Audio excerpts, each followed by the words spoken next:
This podcast was recorded on traditional Denizal land.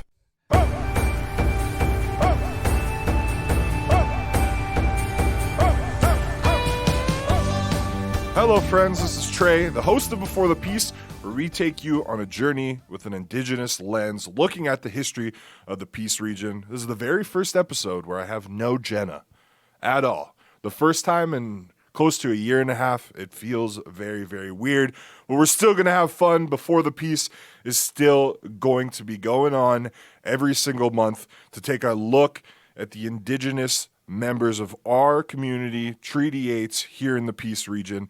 Today I chat with Shona Nelson, who has been the band manager of Doig River First Nation for just under 10 years. We talk about the growth of the First Nation, her mentors growing up, which includes the late Liza Wolfe, the goals the nation has for the future, her duties as band manager, and more. During the podcast, we also talk about a few of her many accolades. We didn't have a chance to really list them all, so I do want to list them right now because Shona has done a lot over the past many, many years and has a lot of accolades. And she also talks about her love for academia and studying in the podcast. But she won the Aboriginal Professional, she was certified Aboriginal Professional Administrator by the Aboriginal Finance Officers Association. She has a Bachelor of Arts in Political Science at UBC. She has a certificate in Applied Indigenous Economics. She's the Master's of Public Administration through UVic. She was the 2017 recipient of the AFOA Canada Community of Excellence in Leadership and Administration Award and the 2022 recipient of the BC AFOA Band Administrator Recognition Award. We do mention those last two awards in the podcast as well. But as you can see, Shona has a lot of qualifications. Her resume is huge. And if you've been to Doig, you can see why it's run like a well-oiled machine. It's not just Shona, but she is a big, big piece of Doig River First Nation. So I'm so happy to have her on the podcast. She came in late. It was like a week notice, and she was able to make herself available. And she's a very, very, very busy woman. So I just thank you so much, Shona. Before we get into the episode, I want you to send me comments or any story ideas you have by emailing me at beforethepeace@energeticcity.ca. You can also head to our social media accounts, Instagram at beforethepeace and beforethepeace_ on Twitter. Whether you want to look at the page and see what we're updating. Jenna is still updating the social media because I suck at social media. But you can also send us any of those comments or story ideas you have through social media as well. On top of that, it's time to get paid as per usual. This podcast wouldn't be possible without the help of Troyer Ventures. Troyer has been serving our community and the energy industry with tank and vac trucks since 2000. They are built on the principles of hard work, service, and community, and they are proud to offer the financial support to make this program possible. Also, shout out to Epscan Industries, who are known for building excellence safely.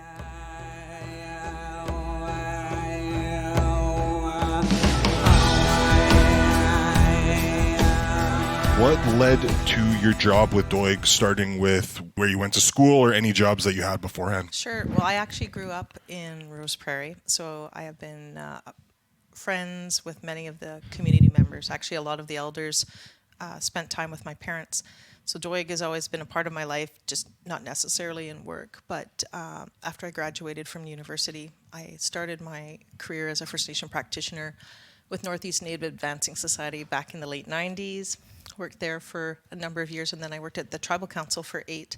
And so that's where I really got my experience as a practitioner working with all the communities. So when the band manager at the time was wanting to move on, the First Nation chief, he recruited me at the time, told me to apply, so I did, and I'm still here 10 years later. What led to you picking that path as a career? It just kind of showed up in my lap. I think, graduating in the 90s wasn't quite as lucrative economy back then, and, the First Nations needed help. And they were willing to take someone on who just got out of school. They needed the help that bad. And I'm like, well, let's try it on. Let's go there. Having grown up with the community and a lot of the members, it wasn't really a long walk, right? And I'm very fortunate that they've had a lot of confidence in me and allowed me to try things on, make mistakes. And it's just been a great experience. And we'll get into it later, but I mean, obviously, it must have been a great experience that you kept working towards it, seeing the growth that Doig has and how you guys are running seemingly like a well oiled machine. I mean, anything we talk about now for you listeners out there is pretty much all on your guys' website, which is awesome as well. You guys are just putting out history and things like that so that anyone can go there and learn, which is awesome because it's not like that in a lot of communities across the world or across Canada.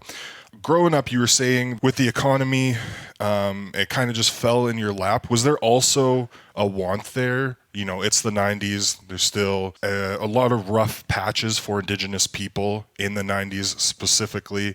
Was that a part of it too? Kind of like wanting to help? Yeah, I think I always thought I would end up working with First Nations growing up out here or being part of their community. My background's in political science. My core value is around social justice and making things right. And I think it aligns really well with my personality because it's important to me, so I don't like to quit and keep moving forward. But back in the 90s, you know, when I was first in university, there was no Indigenous studies. There was not one course. And we really didn't see things start to happen until the 2000s, right? You know, and a lot of the work in Treaty 8 territory, there was a lot of development happening. Mm-hmm. And they were not realizing the benefits from it and really didn't have a say in how the land was being developed. So they started to make a stand, right? And I just happened to be, I think, at the right place at the right time with my own values and interest in working with the people. And I think when you grow up with a community and you've observed what's happened and you know their story, it's pretty easy to get on board.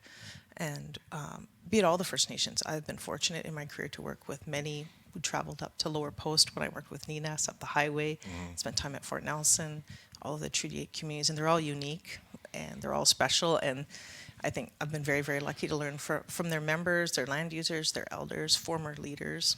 And I think learning is not just in academia and classroom, but we also learn from our elders and our community members. Mm-hmm. And I mean, a lot of stories and guests' ideas that we've gotten for the podcast, even over the past year, have been from you, right? Like, you know, a lot of all the elders, pretty much everyone here in Doig, on top of all the other First Nations, like you're saying. And just as you're listing your resume and like talking to the people you've talked to and saying your values and how you are as a worker, I think that's reflected in working with all these First Nations, right? Because they're not just going to let anyone in to help them out, right? True. I've been really fortunate to have a couple good mentors in the First Nation community. And I think because I've already had that history growing up with a number of the people graduating high school, they went to North Peace as well, Burpos. They're familiar with you and they know your story and you build trust.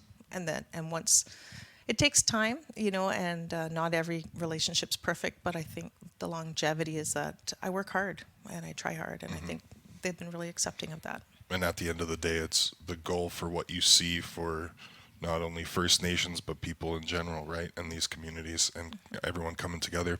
One question, do you identify as First Nation? Yep, my family is Mohawk and Huron from back east in Quebec. Okay.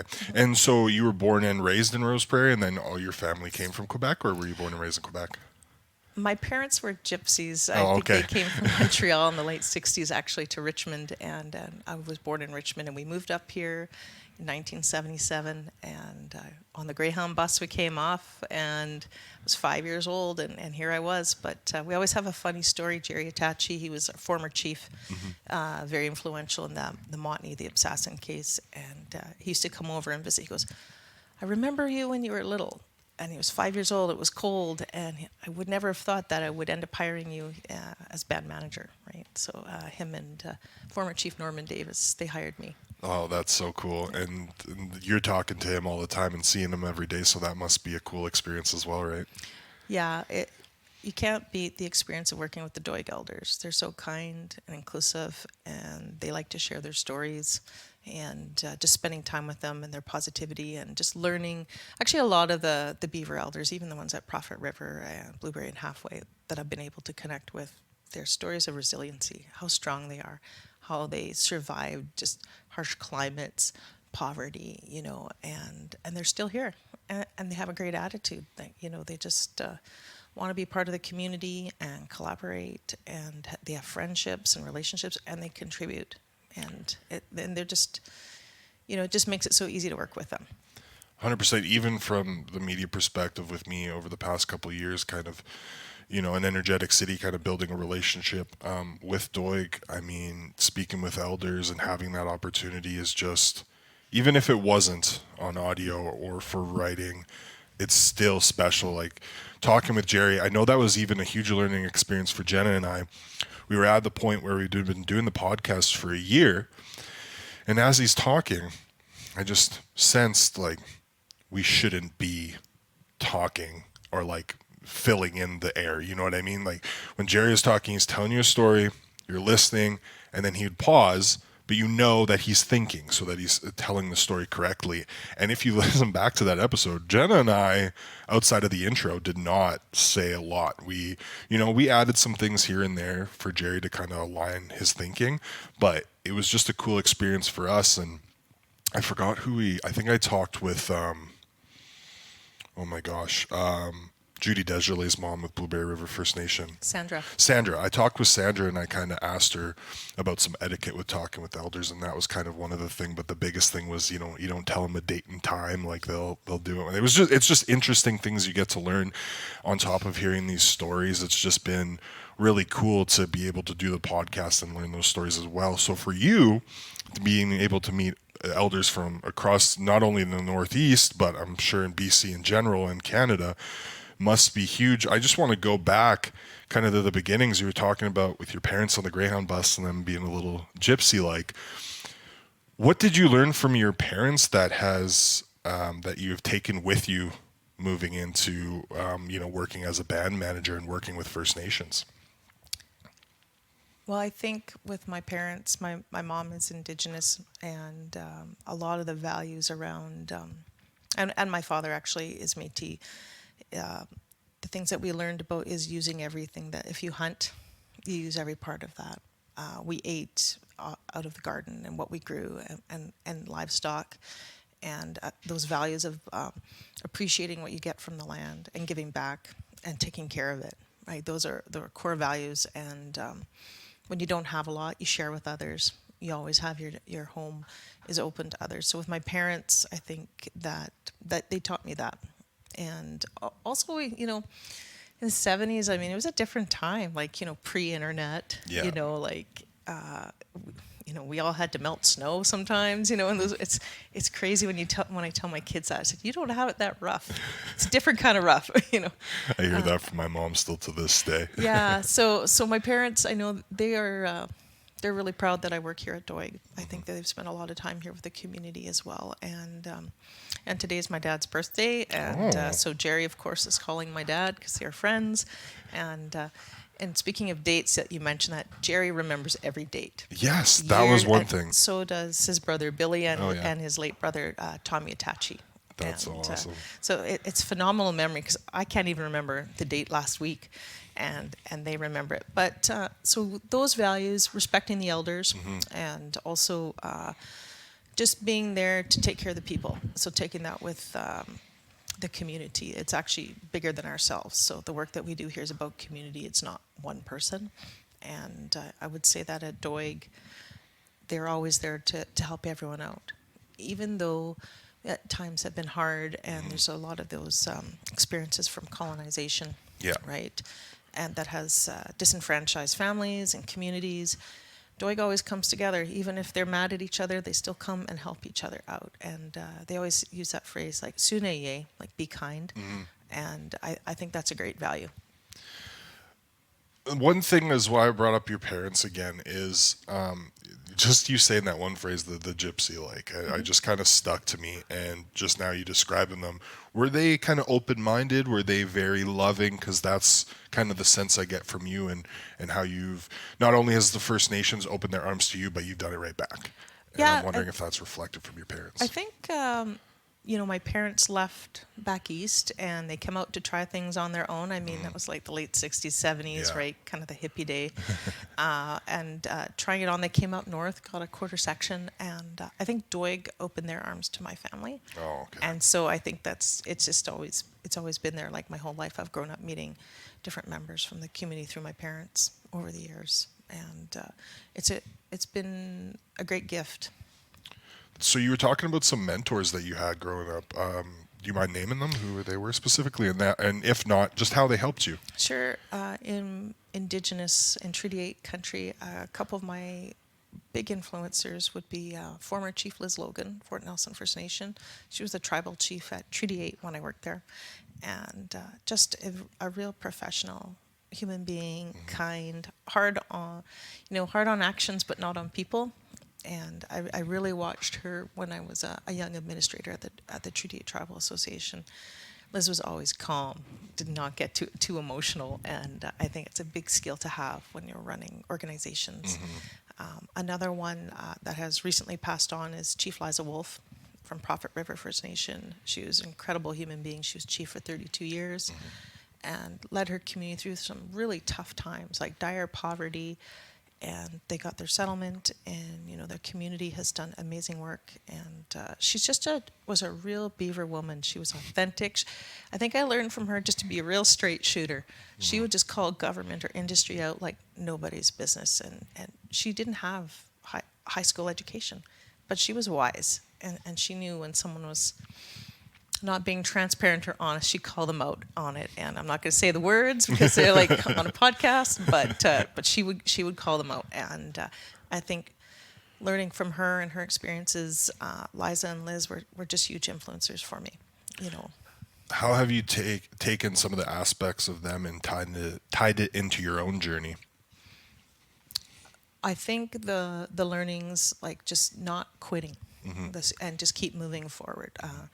Both Liza and Liz were with their communities for a long time and overcome, when I'd get, say, frustrated, oh, the sky's falling, this isn't working out, I think about, oh man, they had it way tougher. Get over yourself here. If they can do it, so can you, right? And they were really just great role models. And I appreciate, sadly, we lost Liza this year. And but Liz is still around. We check in, and I was able to see her in January in Prince George, and it was just like a high school reunion. That's incredible awesome. lady, right? Very wise and very well respected. And so I was like, if I could be a bit like them, that just keeps me going. And I cannot. It's hard to explain. They're just amazing. Well, I think one way of kind of explaining it is for Liza, after her passing. Wasn't it every First Nation in Northeast BC where like there was a lot of people at her, I guess it was a memorial or vigil. I mean, just showing how much she was loved across Northeast BC, across Treaty 8 was, I'm sure in that moment where everything might have seemed dark with her passing, it must have been a positive to see how much love was shared towards her. A lot of people had respect for Liza Wolfe in the early days. She didn't have a vehicle. She used to hitchhike to a chief's meeting. Oh, wow. Like, and sometimes she'd be the only one there. She'd always be the first one to show up. And so she was so dedicated and loyal to unity, collaboration together. Liza was a big advocate for that. And for a long time, she was the only female chief. And that's a different space, right? And I think about what they accomplished, like break trail for other female chiefs, and setting that standard. I think that Liza was tough as nails, all 5'2" of her. And I remember when I first met her up at Doig River, they were having a celebration for a community event. And behind their old band hall, I think I was about 25 or so, we'd go out there to celebrate this education event. And there's the chief barbecuing the steaks, got kids hanging off of her. She's barking orders at everyone to get everything ready. I'm like going, wow, that's the chief. Like, she's just doing everything because they had to, because they didn't have anything. Yeah. And so I look at how when we went up to her funeral and look at how much that community has transformed. It's really nice to see. I think that's the benefit of like having worked in Treaty 8 territory for a long time. You see these communities changing and thriving, and you're seeing their successes, you're seeing our children graduate. I mean, that in itself is just amazing to see, or going to post-secondary or being helicopter pilots. You know, it makes me really excited that we're doing something right. Going off of that, I mean, throughout Northeast BC, all the First Nations in Treaty 8, from where you've seen them maybe in the past, let's say a decade ago to now, the overall state of Treaty 8, what are your thoughts on where we're at right now? Well, I think the big thing is the Yahe decision that has impacted many of our offices and the activities that we do with the province, like, you know, not doing permits for a number of months till they figure it out. And then the rest of us having to navigate in this new space in around land use planning, shared decision making. And so it was not, I mean, I think the court case was good. It recognized the fact that, yes, cumulative effects has happened and we need to address it. The challenge is, what do we do now and what does that look like? And how do we balance managing cumulative effects with having a strong economy? Because people have to eat, we have to participate in the economy. All the communities do. They've got families. And finding that sweet spot for treaty rights to be recognized and affirmed, and also respecting First Nations jurisdiction, but also recognizing the need that we have to have resource development. It has to happen to a certain degree. What that looks like, it's different now. And that's the hardest thing for most people. It's very organic. They don't know what to do. It's uncertainty. A big change all at once, right? Like, we still have, months after all the reports have come out, we still have people just asking us, and I'm sure the nations do even more, of like, well, what does this mean, this mean, this mean, this mean? And all you can really do is try and help the best you can, or give them the documents from the government. And I'm sure you guys have, well, I know you guys have more background and insight into those type of things, but it's a lot to sift through, right? And it's a big change where we don't really know where it's going to go in the future, right? It is evolving, right? I mean, I think there's aspirational goals, and we could work towards it, and then there's reality on the boots on the ground. Like, I sit at that table for Doig with our team. We have a small team, and it's a heavy load. Like, you know, we've set up our own lands office, like we have the office here, but we had to actually renovate a whole house just to be able to do all the work that needs to be done. And it's not like we weren't busy before. It's just this whole other level of busy. And we're navigating, like, hiring new staff and just growing. That's a big space that Doig is in. Like, we've got our urban reserve now at Natchez Commons. We're taking that to the next level. So we've been working so hard on so many foundational pieces around governance, policies, procedures, finance, administration, many things. And then you have, the developmental company I saw. Uju Developments. Ujo, right? Ujo, yeah. Yeah. So Uju, we started this process back in 2016, and we set up our own economic development corporation separate from the business operations of Doig, the governance operations. So we separate politics from business, and Uju means good, like a good company, and doing things right. And so we set that up. We actually had 2 existing companies. We consolidated into it and just set that up. And we have a great team over at Uju. And it's worked well. Like, you know, when we separate politics from business and they can focus on making money. I mean, there's a charter that explains, you know, the community values and whatnot. And we do support it. And then there's the nation business, right? The political, the government functions. So with Uju and the development, like the resource development, they would handle that mostly. But then what's happening, like what they're going to be working on, would then come from the band office, right? Or from Chief and Council specifically? Yes and no? Yes and no. Okay. So our company operates separately. Like, we're connected, but they're out there working with all the major proponents and all the service providers, and they collaborate on that. We have our contracting company, which has trucks and some equipment, and they do oil field lease and construction, road construction. Nice. Okay. So when we had the slide at the top of Peterson's Hill last spring, we were happy to have our company do the road repair on that. And so that was our members were really excited to see that. Oh, nice. But we also use our own company when we're doing work here in the community, right? So if we need trucks or we need things hauled or equipment, they help as well. It just grows off that self-sustaining, attitude that that Doig has, right? Like Yeah. you guys are very self-sustaining.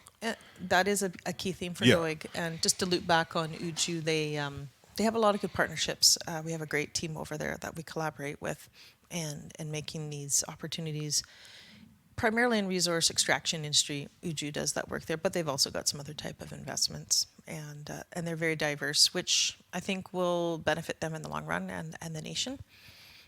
So again, just to say, two separate companies, obviously, but it's still owned by Doig River, and there's still a hand in there as well, right?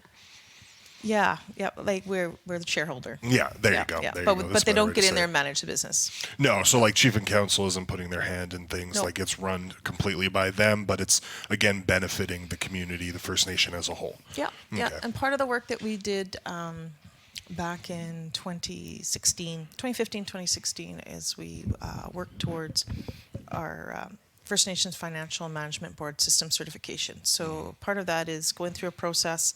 It's voluntary. You don't have to do it.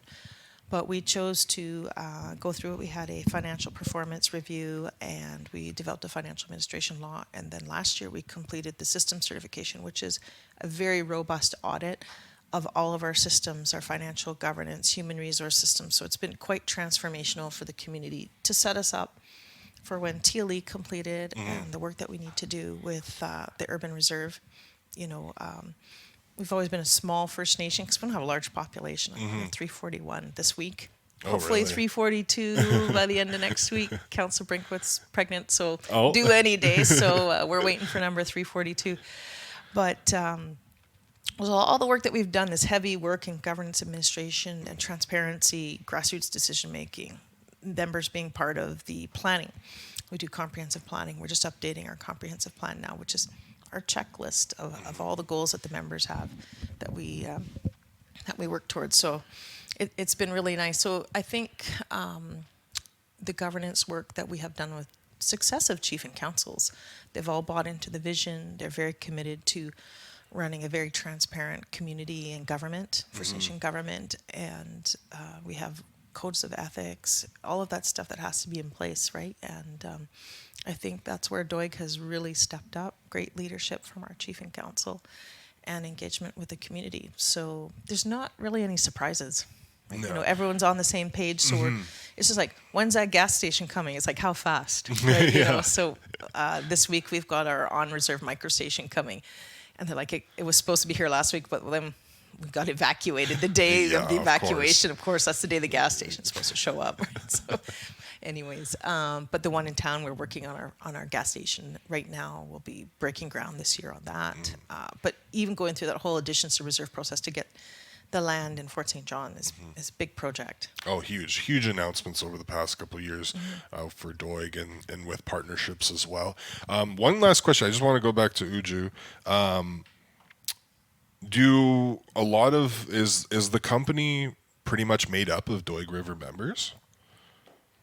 Yes or no? Like obviously the opportunity would be there, but I'm just kind of curious. So about we that. have two members that work at Uju. There's two parts. So there's Uju Development, and we have a COO, Kevin Eames, and then Wayne Roethlisberger, who's a member. He's our Vice President of Business Development, so he's a member that works there.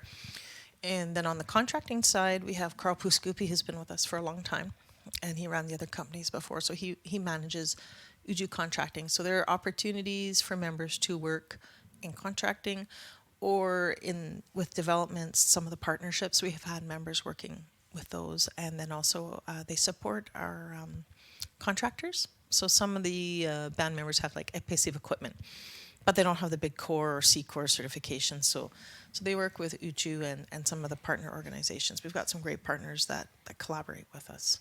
And so that supports the smaller entrepreneurs, in getting them going. So last year, we had one of our members, Ashley and Dustin Kucher. They have Dark Arc Welding, and they won one of the Indigenous Business Yep, I Awards, Young remember that. Entrepreneurs. And then just recently, they were our guests at the Youth Entrepreneur Conference that we had, and they were great. It was awesome to see them. So, we have entrepreneurs. We have our first lawyer this year graduate, Stephanie Atachi. We're really excited. Oh yes, I saw that post on Facebook, because that's what I was going to say. I keep seeing, your posts about, not only opportunities for members, but also all these members doing very well in the world, which is just awesome to see.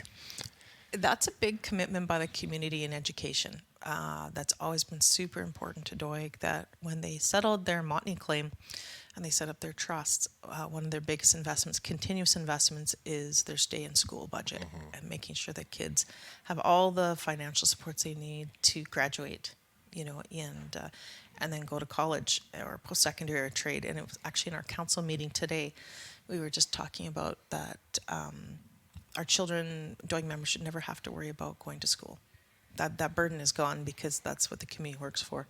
And the more kids that we have graduate inspires other kids, and people to go back to school. So we have a great employment training coordinator, Amanda Gaucher, and she's been organizing all sorts of training, safety tickets, ATV recently, and partnerships, right?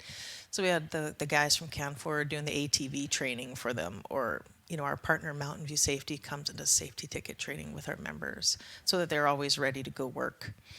If it's oil and gas or other sectors, upgrading, career building stuff. Like we've had kids go to school for all sorts of different things, and they don't all live at Doig. We have off-reserve members that live in other parts of the province, other provinces as well.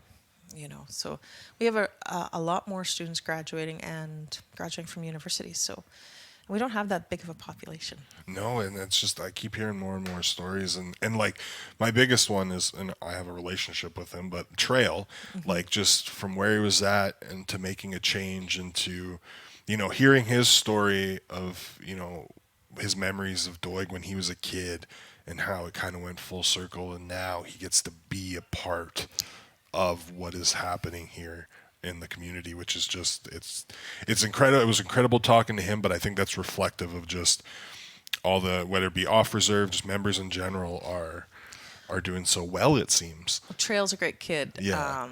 He's a young man, so I shouldn't say kid. His mom is my friend. I went to school with his mom, so this kid to me. We were fortunate.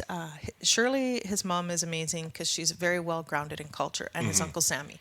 So Sammy is like our lead drummer now, that since late Tommy's passed on, and they're very culturally grounded. And so Trail grew up that way, and so I wouldn't expect anything different. It was just creating the opportunity and the space for him to come back, and we set up that culture and language department a few years ago when we were able to secure some resources. So that it's been great, not just Trail, but also his cousin Amy. Amy, yeah, she's awesome. They are, and they crack me up every day. Oh, Amy does. But they're so committed to their culture and their language and preservation, and they've gone to these different opportunities, and they're able to have a career, a meaningful career in their culture.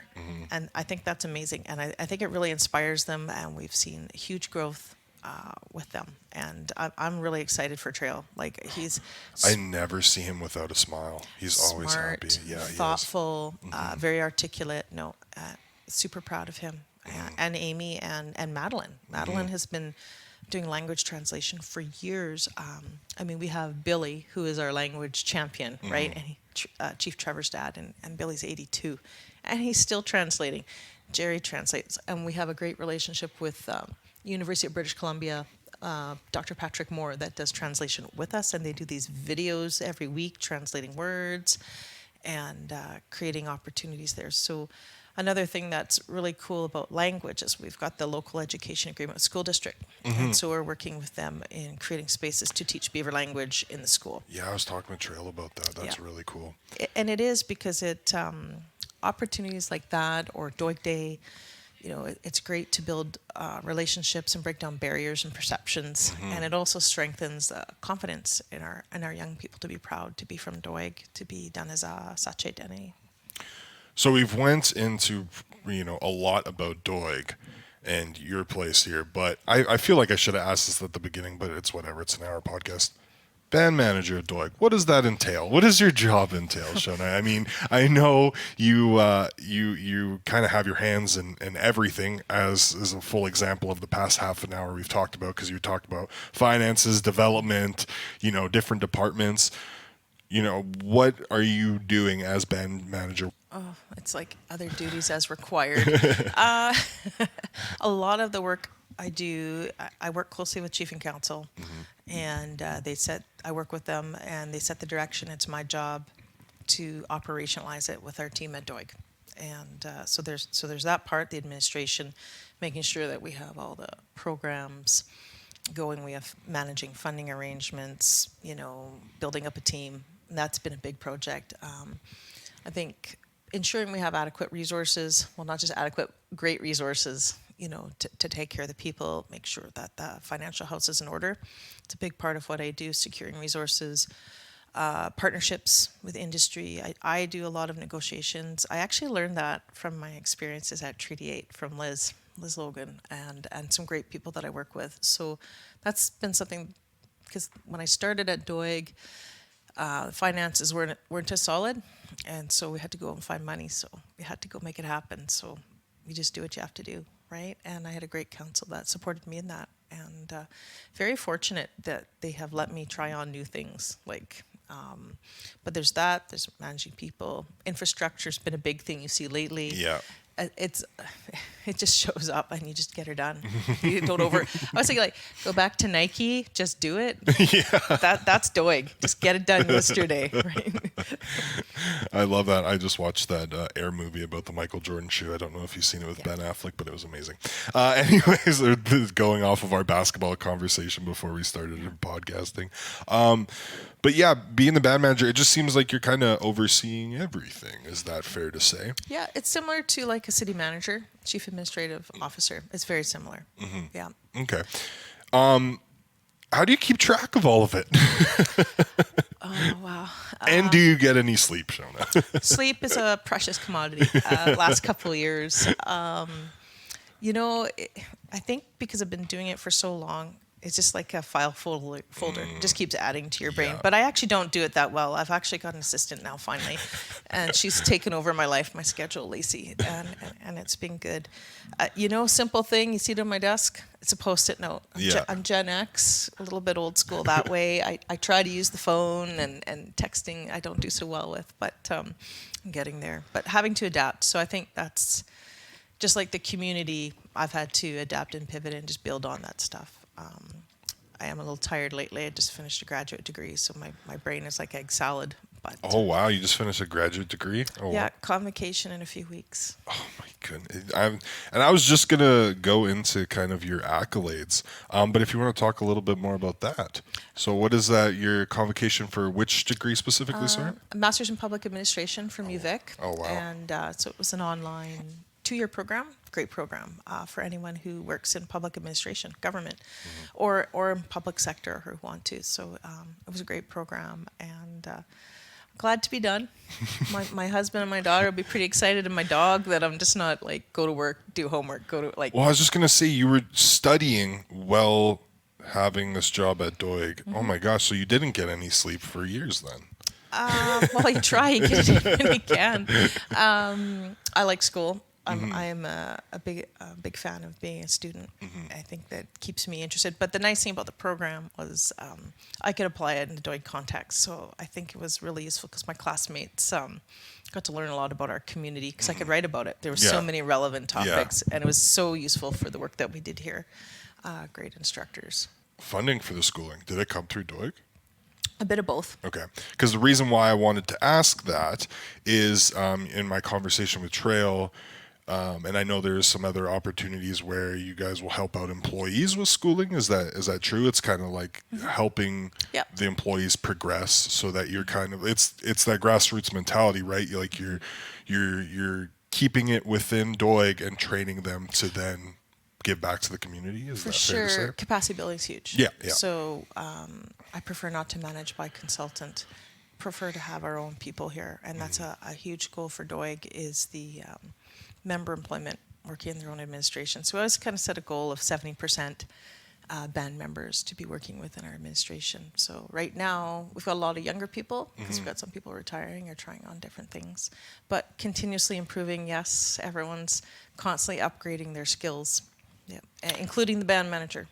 Which is awesome because I think it's more so now, especially after COVID, I feel organizations are realizing that they want to like you said, have that capacity building, but they want to keep it with the people that they have, at least those people that they trust, and then they can build off of that.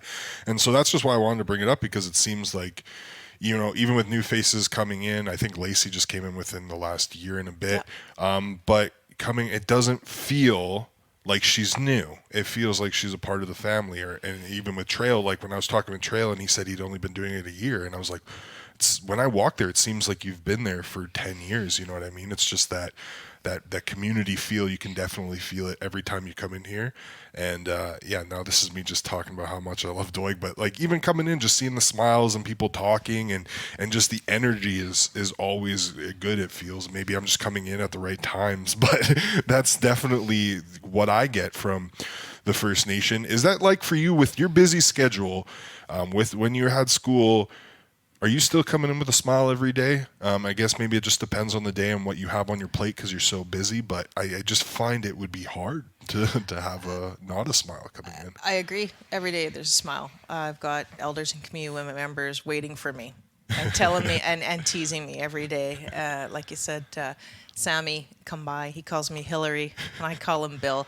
And you get all sorts of names, and they tease you, and they've always got something to share. They're just awesome. Like, there's not a day that I don't like coming to Doig. They're just fun to be around, and there's no weight loss here because we eat all the time, and so that's how we manage stress. No, I'm just kidding. I was just gonna say maybe that's why I come in, because the past couple times I've came in when there's food, and then everyone's like, "Trey, go get some food." I'm like, "Well, look at me. Of course, I'm not gonna say no." Yeah. No, the deep fried bannock is the killer.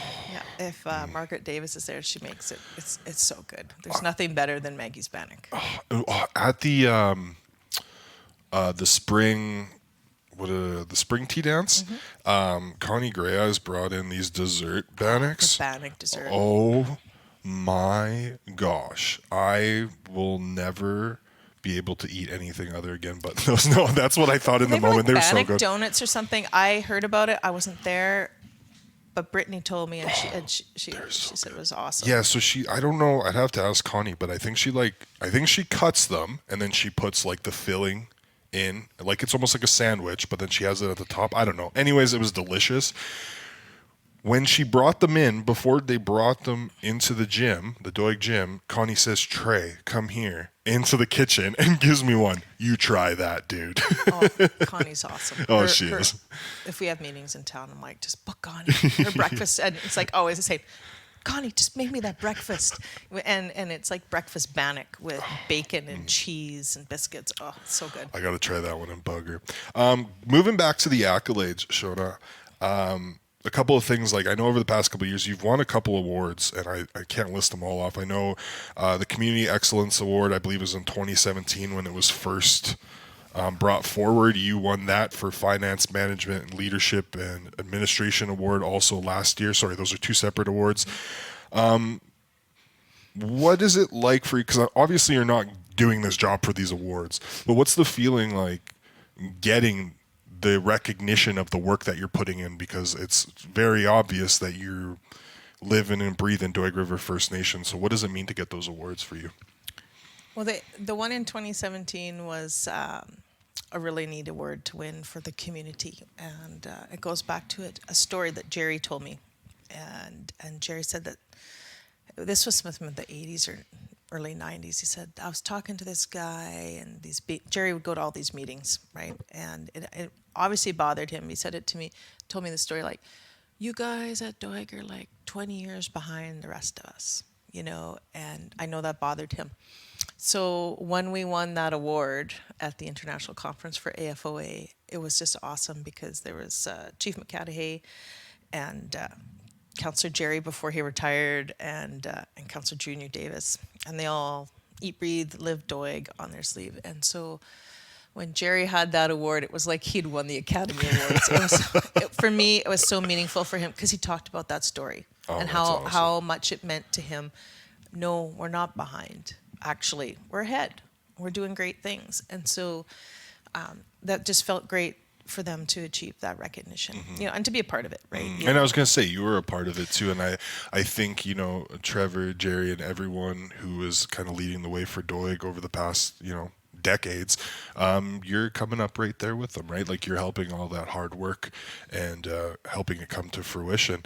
We were talking about the kind of the departments here in Doig, and you said with the language department just a couple years ago. Are there some other departments you guys are thinking of building off of with Doig, or are you guys kind of good where you're at right now? Oh no, there's more to do. Yeah, I kind of assume so. So the culture and language department is a big one. The early learning and childcare up top in the other facility in the passive house building, that's a relatively new one. Super important to have investing in early learning Head Start program for the kids in the summer program.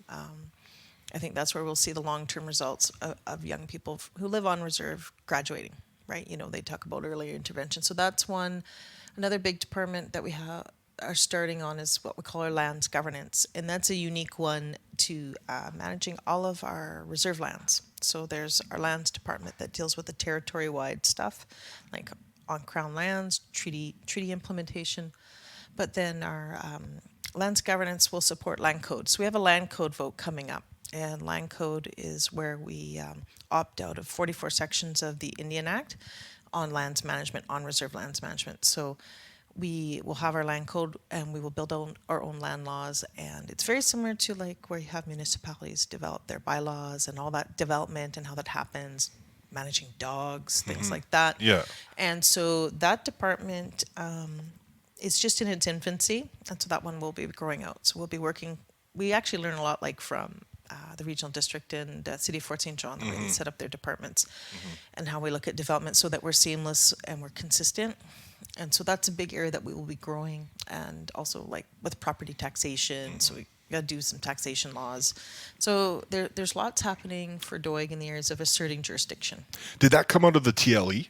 No. No, this TLE is just something you guys totally always want. Separate. So Okay. so TLE is the historical claim where they didn't count the members properly, and they had the shortfall of the land and then the compensation to go with that.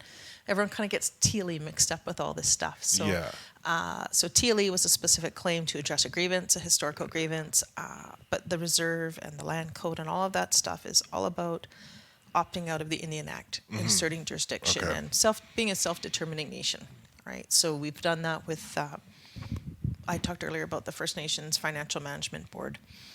You subscribe to the First Nations Fiscal Management Act, and you go through that process. And part of what we do, it sets up our financial house so that we can access large pools of capital to do urban reserve development or other investments. So through the First Nations Finance Authority. So, like for example, municipalities have Municipal Finance Authority. They do, long-term debenture financing. This is set up for First Nations. So a recent example is in Atlantic Canada. You've heard like the First Nations acquired that big fish production there, Clearwater Seafoods. Oh, yeah. They did that through the First Nations Finance Authority. So they had to have all these things in place to be able to do that. And so that's one big area that we've been working on over the last 8 years. Land Code supports that, and then the taxation laws, the work that we're doing with the First Nation Taxation Commission. So people say we don't pay taxes, but actually we do. And some people will be paying taxes on our reserve.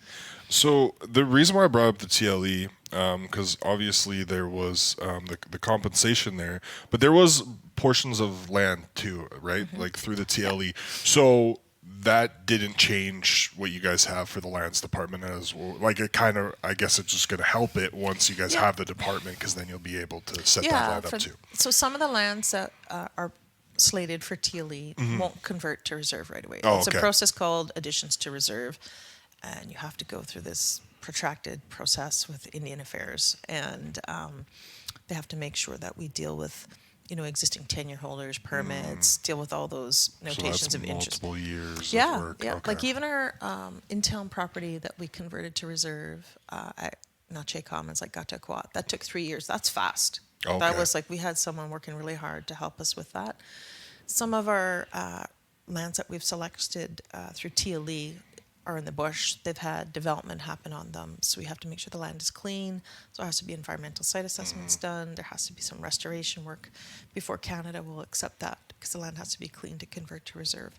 So it's a lot of upfront costs. So some of our TLE resources will be allocated there, but it's not an overnight thing where it just happens like that. Like there's a perception, but it's not. It's actually quite a long and expensive process, especially when you're dealing with the federal government. Oh yeah, I cannot imagine. You were also talking about how you kind of look at the PRD and Fort St. John just for their land management, I guess, their land department. How huge has the partnerships been outside of Doig River First Nation, with other municipalities? How has it helped the growth of Doig? Like, would Doig's growth be possible as fast as it has been? I mean, I wouldn't say as fast, or where it's at right now, if it wasn't for, Fort St. John and other municipalities. I really think Fort St. John, we've worked hard with them over the last decade to build a relationship, come to a good place of understanding. And so had a lot of conversations with our former mayor, Lori Ackerman, and we got a champion from her. I think all of the city council in Fort St. John has been a great advocate for us once we kind of worked through the process to do our MOU and our municipal service agreement. And our current mayor, Lilia, is very supportive. They always think of us and reach out. And we've got a great relationship now with the city of Dawson Creek. Mayor Bumstead, former Mayor Bumstead works with us quite a bit. He's like, we call him Ambassador Dale, and he's always out. He works with us on a number of files and building relationships. So, and then the regional district, a great bunch of people we have worked with for a number of years too, educating, and we'll be signing off on an MOU with them this year. So nice. Super exciting. And we're starting the same with Dawson Creek because we've acquired some land there, and we'll be looking to do an urban reserve in Dawson Creek as well. Awesome. Yeah. So is this the first time it's going public? Did we just get a yes, no? No, people know we've acquired the land. Because I knew of the land, but I didn't know it was announced to the MOU. But anyways, hey, let's call it breaking news on we're working towards an MOU. Working towards early okay. days. So awesome to work with Mayor Dober and his community and council. That's awesome. Yep. No, Dawson are great neighbors. We recently had an excellent leadership table meeting with Ambassador Dale Bumstead there facilitating it. We had some chiefing councils from West Moberly and Prophet River, Fort Nelson, ourselves. And then we had Mayor of Taylor, Fort Nelson, people from the Northern Rockies, PRD, Dawson, Chetwynd, Tumbler.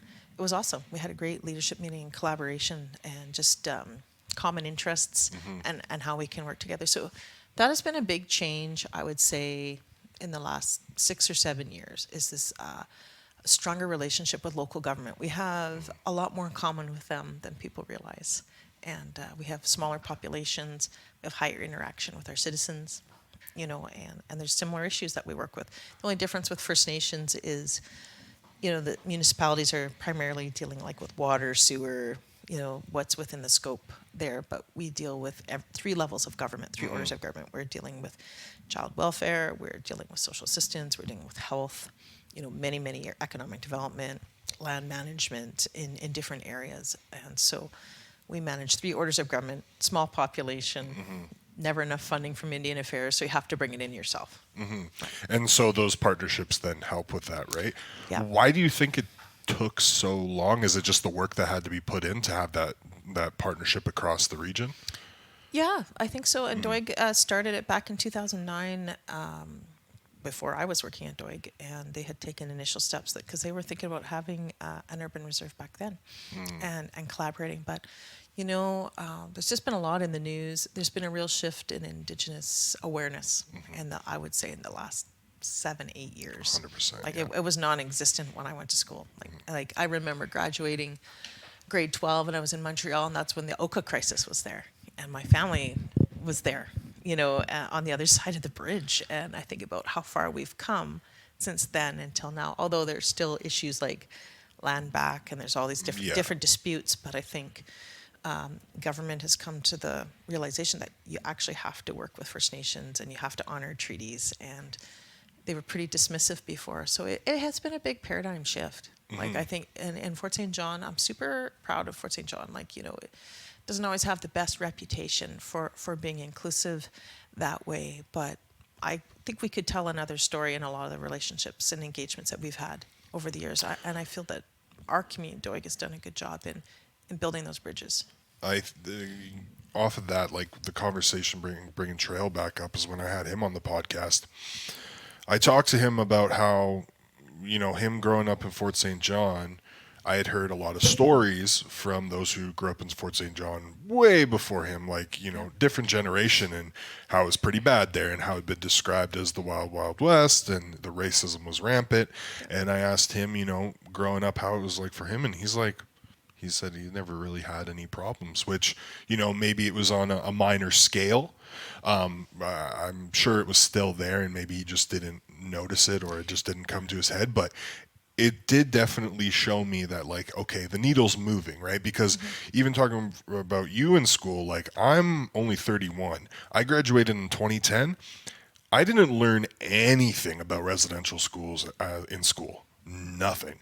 And so now to hear, like, when I asked Trail about it, he's like, oh yeah, we had a separate class for the Indigenous students that would be able to learn some of their culture. And I'm like, that's huge. Like, to me, that's like, even it might seem smaller to someone else, but I think that is just such a huge thing to even just have that classroom, even if it's just like 5 or 6 students, to then give them a chance to be a part of their culture and really learn and not have that, go away is just huge, right? Yeah, and I think we all benefit from it. Like, I'm a little older than you, just like 20 years actually. So graduating in 1990 when the high school was brand new, Dan Davies and a Councillor Stewart, we all graduated together. And it's come a long way knowing. So actually when my husband graduated the year before, there was one Indigenous graduate and it was Connie Grey Eyes. Really? Yeah. And I remember when Connie graduated, she got a standing ovation from her classmates. Oh, that's so awesome. it was a big deal. So we look at, and that wasn't that long ago. Well, it was 30 years. But the change. And even from when my own kids went to school and I sat on Indigenous Education Center committee for years and just making those transitions. And I think we continue to do that positive work. And I think one of the best acts of reconciliation is Doig Day. And I think every kid that has gone through Doig Day has had a great experience, coming out to the community on the bus, and they get to, see people with skinning moose hide and singing songs and making that bannock and drumming and dancing. And my nieces and nephews, who are all adults, they all remember coming out to Doig. And now my great nieces and nephews come out to Doig. And I think that is like reconciliation in action. And it's may not seem like a big thing, but it actually is. If you think about, it's been going on for over 30 years, and you have 400 or 500 kids a year in grade 4, and then that just perpetuates on how many kids are familiar with Doig. Even teachers are excited to go too, right? All right. Yeah, and I think we get more excited about it. Like, it was supposed to happen this Thursday, but we've postponed it to June 8th, and cannot control the wildfire rain. But to me, I think that was a real commitment by Doig following the Montney claim when there was some incidences of racism. And they felt the best way to do it is through education. And so our elder, Margaret Davis, and many of the community members, Jerry and Gary, and all of them were there just to keep that going. And now it's just like this big event. Everyone was blowing up my phone and email this week. What's happening with Doig Day? Is it still happening? I said, yeah, it's going to happen. It's just maybe not today, this week. It's going to happen, right? So when we had COVID, that was really hard on the kids that missed out on that. We felt terrible about it, and we really missed having the kids. It's and that's like Doig always comes together, the members, for events like that. They all contribute. We're going to have rodeo this year because we had to hold off on rodeo, same thing. So, but last year's Doig Days, didn't you allow a couple other grades who would have missed it during COVID? No, but what we did do is, like, anyone who wants to come out, just come out. Okay. It's open to the public. I thought there was additional grades, but yeah, like Manav Preet, our reporter at Energetic City, he told me that it was being pushed to June, and I'm like, oh man, because I was like, I'm going to this one because I didn't get to go to Doig Days last year, and I mean, most of the good things I've heard about it, all from adults. And the kids have fun too. Yeah, of course, but yeah, and they got their Doig Day shirts and everything at home, and that's just something that bringing the kids in to have that positive experience. It's not something to be afraid of, and that this is a community, and the community is just celebrating the best of their culture. And what's not to love about that? Yeah, well, even back then, like Chief and Council could have just easily, like you're talking about the moments of racism after the Montney case, they could have just stayed quiet. They could have just stayed in the community. But instead, nope, open their arms and welcome people in. And like with reconciliation, and I'm sure you would agree with me on this, is like it's not going to be tomorrow. Like it's going to take time, and I think that's, you know, a lot of First Nations have been working on reconciliation way before the word was reconciliation, and that's what everyone was saying. And I think Doig Days is an example of that, right? Yeah, reconciliation's a process. A lot has happened, like we've talked about, like the last 10 years, heightened awareness. And I think that, you know, people have to process that and understand that, and not be afraid of it. I think it's like, it's a journey. Like any relationship, you think about civil rights in the US, Yep. it's still a journey. Yep. Maybe it's a bit more challenging right now. So but the nice thing about Doig, and Chief Trevor has always said this, he says, ask me the hard questions. I'm not afraid. Like, I'm here. We're transparent, like we did with our TLE World Cafe in 2018. He goes, I don't want you not knowing the truth or the facts. So let's talk about it. And what I've found with a lot of people, once they hear that story, they hear the facts and get the true facts, not this perceptions or half truths or assumptions. They get it. Like, understand it. Right on. Let's work on this together. How can we collaborate together? And I think that's like one of the best things about Doig culture and the leaders. Like, doesn't matter who's been in council. Really about building positive relations And putting in the work, and that's just what I've seen. Is it seems like that is a trend. Is like the relationships and just working. and being kind and inclusive. That's a community value that they have in all their documents, and that is something that they really live by. No one's perfect, but I think overall, like when you come into the office here at Doig, it is friendly and welcoming because they are, right? And they want to see you, and they like, who's that guy? And and they'll probably know your whole family, and they'll tell you like when they met them in like 1988, you know. So and who's your relatives, Yeah. right? So very relational, and engagement with Doig, like, and this is a big piece of what we're doing. I've been working on a paper with a colleague of mine on meaningful stakeholder engagement, you know, and it's going to be published next year, and we're really excited about it. And it's, you know, hopefully be a good tool for like industry and government to really think about how they're engaging with community.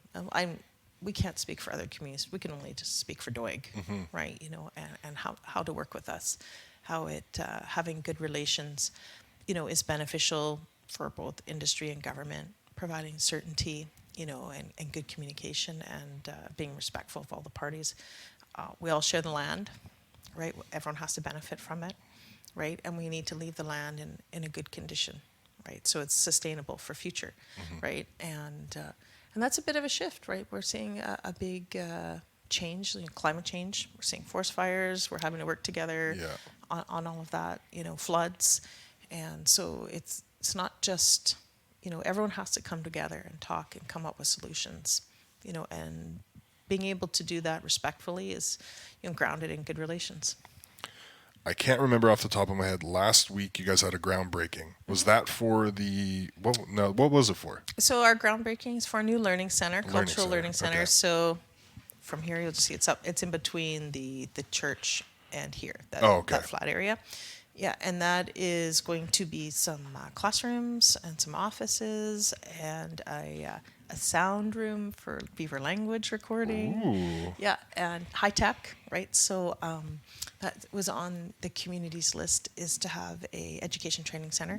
So we focus a lot on there'll be digital technology, so we can do adult learning in the community. We used to have an old ATCO trailer. It was a little rough. So we were able to secure some funds through investing in Canada's infrastructure program, which is joint between Canada and British Columbia. And then some of the funds from the agreement that we signed, revenue sharing agreement with the province, we've allocated to pay for the rest. So healing the land and healing the people. And so culture is a big way to do that. And so once it's set up, how's that going to work? Is it going to be like workshops, or is it going to be a part of the curriculum with the early childhood? What's the whole word there? Early childhood education over there. Like, is it going to be how is it going to work essentially? Well, there'll be classrooms. Yeah, we can do workshops. We can do training. Instead of having training in the gym here, Doig Band Hall, we're busy. We just don't have enough space, literally. So workshops, education, upgrading. If we want to do like digital learning, maybe we will hire a teacher full time. Oh, nice. So we could partner with the school district on that. And for the students that maybe don't want to travel to town, because that's a long commute. Yeah. Like, Yeah, it so they have that opportunity. We learned a lot through COVID about different ways of learning and using different technology. And I think that'll be a great space for it. But there's also offices upstairs because we're running out of office space and another meeting room. And so Uju Developments will have an office here too. They have one in town now at our urban reserve. We should have a groundbreaking there too. But this one has been in the works for a few years. Yeah. And so lots of infrastructure happening, and the water treatment plant, which is up there as well. Oh my gosh, I didn't even know about the water treatment plant. Yeah, no, I swear it's like each week it seems like there's something new going on. And I'm like, oh my gosh, we gotta phone you guys instantly and talk about this. Another thing I wanted to bring up, and we were just getting into some very good topics at the beginning, but you specifically mentioned with your mentors, being women in those roles as chiefs, and I think it was it Liza you said was the one of the first for Fort Nelson First Nation? For Prophet River. Prophet River, sorry. Being a woman in your role, having a leadership role, what does that mean to you? How important is it held for you, not only seeing your mentors and what they were able to do, being women and being highly regarded in their positions, to where you are now and basically having your hands in everything here in Doig River First Nation? I imagine you don't think about that too much, but does that seem important to you? I see that I've been fortunate to have role models of people that took their time, like they always say, you have a village. So I've been fortunate to have good female mentors that have invested their time in me. And so in my role at Doig, I have a lot of young women and young men too. It really doesn't matter, but for my kids, it's important for them to see that their mom can work and be in a professional role and be their mom too, and be their biggest basketball fan, or hockey mom, or dance mom, or swim mom, whatever it is that week. And so, I do think it's important. In the back of my mind, if I can take the time to mentor some of the young people here at Doig into leadership roles. I have 2 young women on council. I have Councillor Brittany and Councillor Starr. Starr I've worked with since my time at Treaty 8. So it's been great to watch them grow and thrive, and hopefully I've been able to contribute, a little bit to their success, right, in a positive way. But I think it's not the 90s anymore, right? It's a different space, right? We're 2023, there are more female executives, and all the skills that you learn growing up and you see what moms do at home, you apply the same skills in the workplace here. You're managing relationships, you're multitasking, you're shuttling people around. It's a little bit different. But for myself, work is a great place to be. Doig allows me to be very creative and problem solve every day. It's never boring. And I think that's one of the great things about working in First Nation is there's so much stuff to do. I like to be doing stuff. That's just you're never bored, essentially. No, maybe a little tired some days, a little on the other end at Well, times. you need to be getting that sleep, Shona. Yeah, well, you can sleep when I'm dead. But there's too many good things to do, and when those opportunities arise to make change and do good work, we have to jump on it. You just don't see these opportunities all the time. So the space that we're in, we got to keep moving forward to make things right, and to set our members up for success and prosperity, and not just our community, but kids in Fort St. John, right? Our whole community thrives when we have successful moms and women in roles as well. And so I think that, we all contribute to the economy, male, female, otherwise, and but it is a little bit different. There wasn't as many opportunities for women when I graduated from university, and so the First Nation path presented that. Yeah, no, and obviously as a male, it is weird asking that question, but I think it's so important because you still see a lot of organizations where it's just men, or these bigger corporations, and then you come into Doig. I've never once thought that there's more men, there's more women, there's more this, there's more that. Like you were saying, you're seeing everyone when you walk in the doors, and you start to see that more and more with organizations. we've had a female mayor in Fort St. John for over 10 years and no one's blink. I mean, maybe some people, but most people aren't blinking an eye at that, right?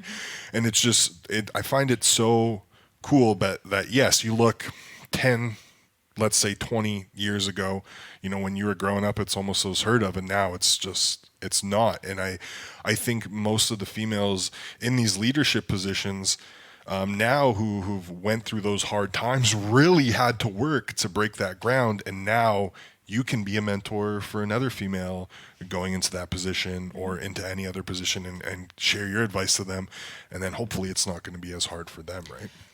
Yeah, I mean, everyone's going to have their journey. Yeah.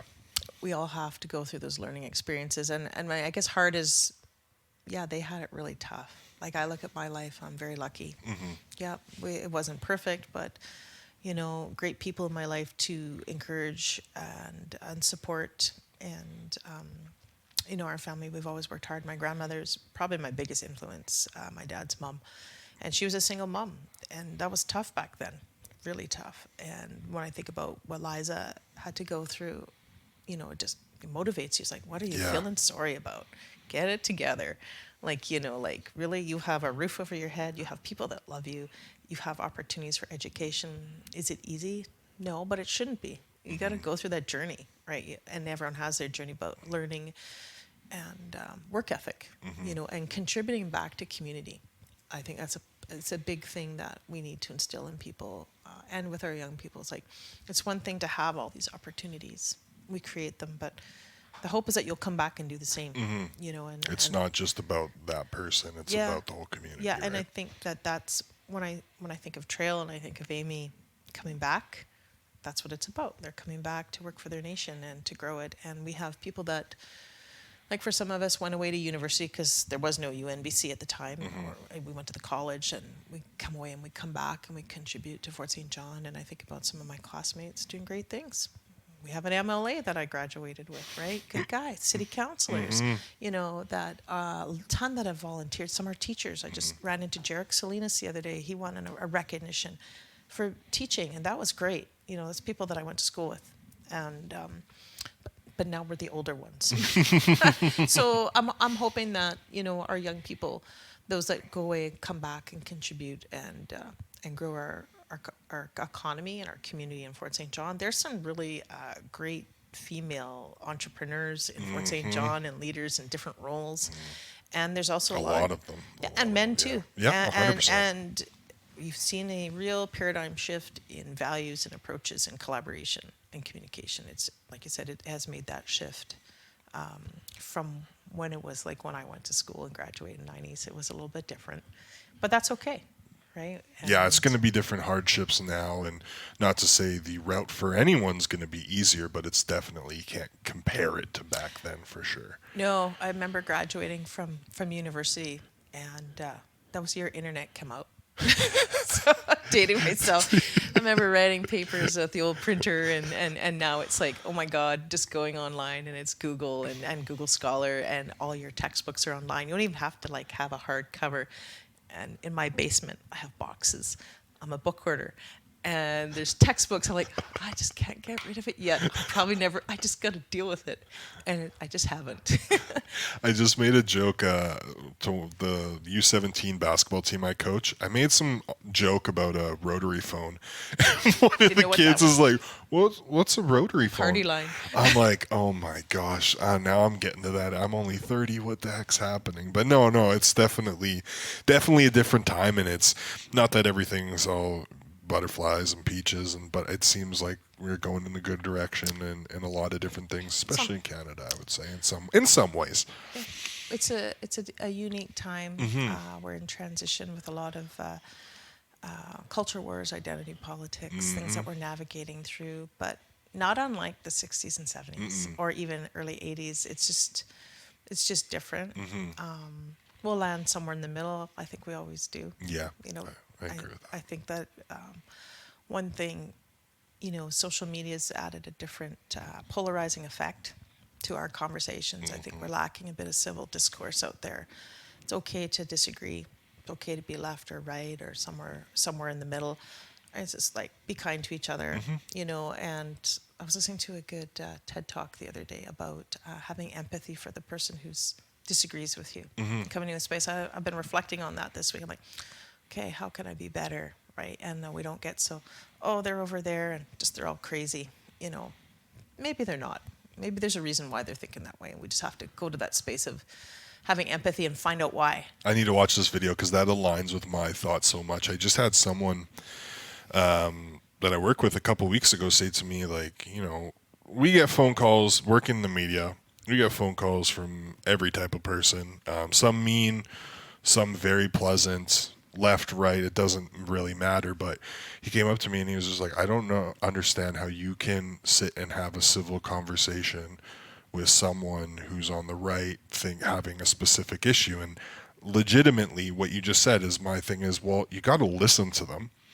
I can't just judge them right off the bat. Like you said, there has to be a reason, or, maybe we can agree to disagree, right? Like, I don't have to be a nasty person, or, as the kids say, the internet troll, you know what I mean? Like, I want to talk to people and I want to see why you think that way. And at the end of the day, if you're just giving me a middle finger and I'm just going to say, okay, well, we'll agree to disagree, and that's the way it is. But yeah, no, I need to get that TED Talk from you for sure, because that's aligns with me 100%. Yeah, I think we come from a place of understanding. One skill that I've had to learn over the years, and I have to practice, is listen to hear and understand, and not listen to respond. Yeah. Not always successful in that. It's hard. It's easier said than done, for sure. Yeah, but I think that, to me, I've been really reflecting on, how do we find that middle space again where we can all talk, like pre-COVID. That really brought to the surface a lot of tensions, and maybe their fears. I'm not sure, right? But coming to that place to understand, and we have friends that are, on a different spectrum than us. We still love them. It's like they're still good people. Yeah. We're all different, left, right, center. It doesn't matter. Exactly. It doesn't matter your skin color, your gender, or how you identify. I think it's just like, and this goes back to just being kind. And we're all human beings. We all share the planet. Yep. Yep. And finding that space where we can drop some of the vitriol and be kind to each other, and just, like you said, agree to disagree, and go from there. And I think I appreciate the work. I think the elders and the leadership at Doig have really role modeled that. And I think every day I'm very fortunate to work with kind people. And not to, like, say, take kindness as weakness, but kindness as a strength, as an asset, right? Well, last question I have here for you, Shona. We went over a bit, but that's fine. Lots to edit. Yeah, well, I don't know. There's a lot of good stuff in there. I don't think there's a lot to edit. Maybe a few things, probably what I said. But my last question, we ask this to every guest. Maybe you're familiar with it. What does reconciliation mean to you? Oh my goodness, that's deep. I think reconciliation to me is having that conversation about the past, understanding it, appreciating it, and finding ways how we can work together in the future. Like we talked about earlier, it's not overnight. Reconciliation is a process, and it took a long time for what happened. Like when we think about the Indian Act and colonization and assimilation, and going back to just when they came over, explorers. So that didn't happen overnight. But so unpacking it and reconciling it, it's going to take some time. Yeah, it's not even going to just take a decade, right? Like, it's going to take a while. For sure, and that's okay. You know what? If the fact that we're just having conversations about reconciliation, that's better than we were a decade ago, right? And perspective on it. But yeah, reconciliation means a lot of different things to different people, and I don't think it's like one finite item. We're done. We've resolved. It's going to be a work in progress. Well, thank you so much, Shona. I appreciate you sitting down and talking with me today, kind of with less than a week's notice, so I really do appreciate it. It's been a crazy month here. And I also just wanted to take this time, too, to say, like, earlier I was talking about the relationship energetic myself have had with Doig over the past couple of years, and I think you're a big part of that, and I want to thank you. You know, you guys don't need to talk, but it seems like, you know, whenever we want to chat, anyone from Doig is here to talk with us. And I think Lacey's a big piece of that too, because now you have the time, or well, now you have someone who can respond to us, because you've been so busy the past couple of years. But yeah, I just wanted to say thank you for sure, because you know, media isn't always loved, especially nowadays. But for local media to have that support from Doig and from other First Nations too, not just Doig, is definitely awesome. Yeah, local media is important. Mm-hmm. It's an important medium where we can build bridges and share, and we can exchange ideas and support each other, and we are all here together. So I think having the facts always helps, right? You know, no, we appreciate you guys too. The media that we had like 10, 15 years ago, you know, not as positive, and now it's good, right? You know, and the community gets to learn about Doig, you know, and other First Nations. Exactly to your point, like there are some very talented people within Treaty 8 territory, smart, accomplished, and we're lucky to have them in our communities, right? They just add to the vibrancy of the North Peace or Northeast region.